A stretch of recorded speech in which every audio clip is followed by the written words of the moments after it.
Hey everybody, this is Mr. Moppin again coming at you with another APUSH video from our series on topic 7.4, the progressives. This should be our last video in this series. I know it's been a long one, but there's been a lot to talk about. Now, previously we've been spending a lot of time on the efforts of progressive presidents and their impact that they had on American domestic life, be it Theodore Roosevelt, William Howard Taft, Woodrow Wilson. Today we're going to be taking a look at a couple of different areas of life that got some attention by the progressives and others not so much attention by the progressives.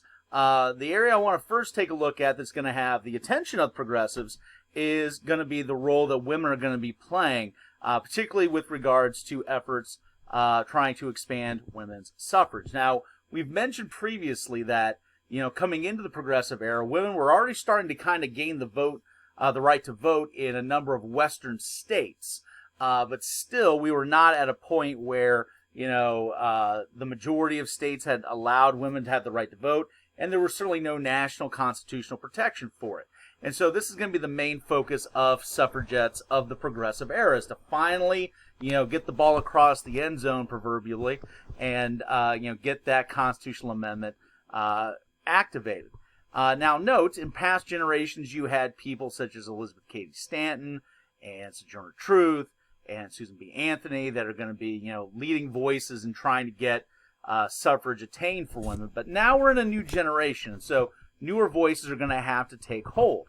And one of the important ones is going to be Carrie Chapman Catt of NASA, and she's probably going to be your most influential mainstream voice in trying to gain women's suffrage. So, the use of lobbying members of Congress, writing letters, trying to meet with legislators, trying to work with state legislators to try to expand the vote, trying to, send the message that women have, played a vital role in developing the West now with suffrage. So trying to use, some of those traditional mainstream ways to, keep attention on it and trying to keep making progress with legislators. Now note, she is not the only voice that's going to be playing a critical role in the push for women's suffrage. You also had the National Women's Party led by Alice Paul right here. Now Alice Paul is also going to be organizing a lot of, kind of mainstream tactics, like Carrie Chapman Catt, including, for example, organizing parade rallies and things like that. But the NWP is going to be a little bit more radical, a little bit more militant than NASA, with the idea being is that you have to bring as much attention to the issue, and you have to be willing to engage in civil disobedience and extreme tactics to get that attention. Now, in terms of civil disobedience, you're talking about actively trying to go vote, even though it might be illegal, willing to be arrested by literally trying to vote, or, perhaps tying yourself to the fence line around the White House, as a type of civil disobedience, organizing picket lines, even engaging in organizing hunger strikes to bring attention to the issue.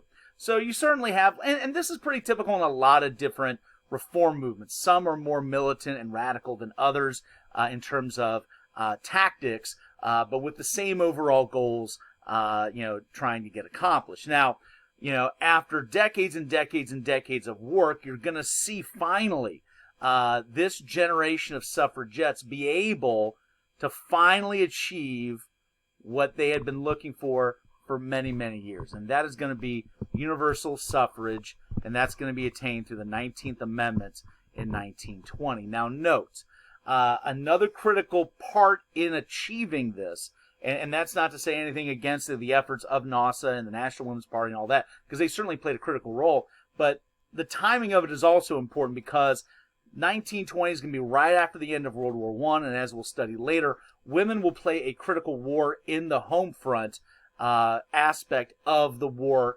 effort, working in factories, serving in communication lines, driving jeeps near the Western Front, certainly playing a critical role in the war effort. And that's also going to be serving as a foundation to kind of give credence to the idea of universal suffrage for women.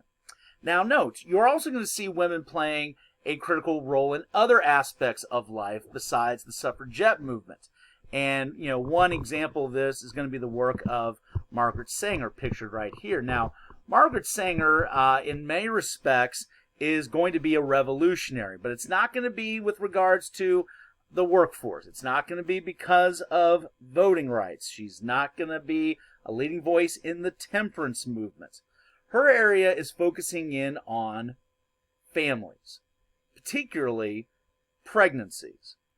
Margaret Singer will start out as a young nurse working in, crowded neighborhoods, and she looked at poor women in her line of work, many cases immigrant women, that did not have any functional knowledge of how their bodies worked, at least in terms of sex and pregnancy. And at a time where women had virtually no voice in decisions made regarding sex and pregnancy, Singer made it her mission to try to educate those that were ignorant on these issues. And this was a big deal because this was still a time where the Comstock laws were still heavily enforced. These were old Gilded Age laws that had banned things like, manuals on sex, manuals on human reproduction, birth control, all sorts of things. All those were kind of lumped in with the notions of pornography and were seen as deviant and prurient and, immoral at the end of the day, and therefore illegal. Singer is going to be fighting to change that. Singer believed that if people, especially women, had real scientific medical understanding of how their bodies operated in terms of reproduction and pregnancy, then women are going to be able to have more of an idea of being able to make planning decisions on having children. And that was really her big goal, was to make childbirth not just this inevitable result of sexual activity, but rather something that was planned by families, made as a rational decision, and therefore being able to bring in children into the world that are going to be in the most advantageous situation possible. Because in many families up to this point, when there's no planning, there's no decisions making, it's people have sex, and therefore there's pregnancies and you have more children, well then pregnancies and childbirth was seen as just more mouths to feed. It led to poverty. Women having 8, 10, 12 births, especially at this time period, made it much more likely for women to die in childbirth due to hemorrhaging. So it was it was something that Singer looked at as something that was vital. And the cornerstone to this was birth control. She was a firm believer that women needed to have access to birth control to be able to plan families.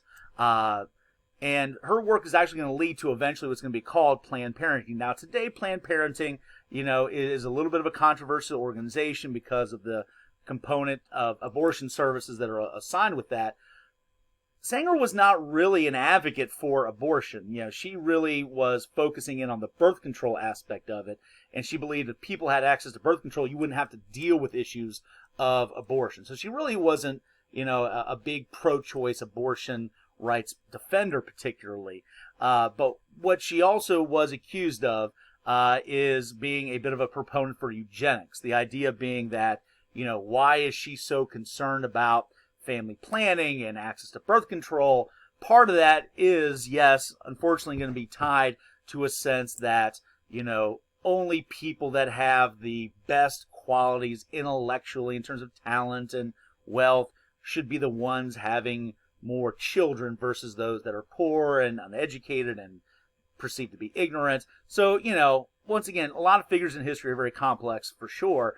But Margaret Singer is going to be a critical voice in trying to lead the charge for better understanding medically how reproduction works, and therefore trying to promote families the opportunity to plan pregnancies and plan families as opposed to having them be, by accident, and making it more of a burden instead of what it should be, a blessing. Okay?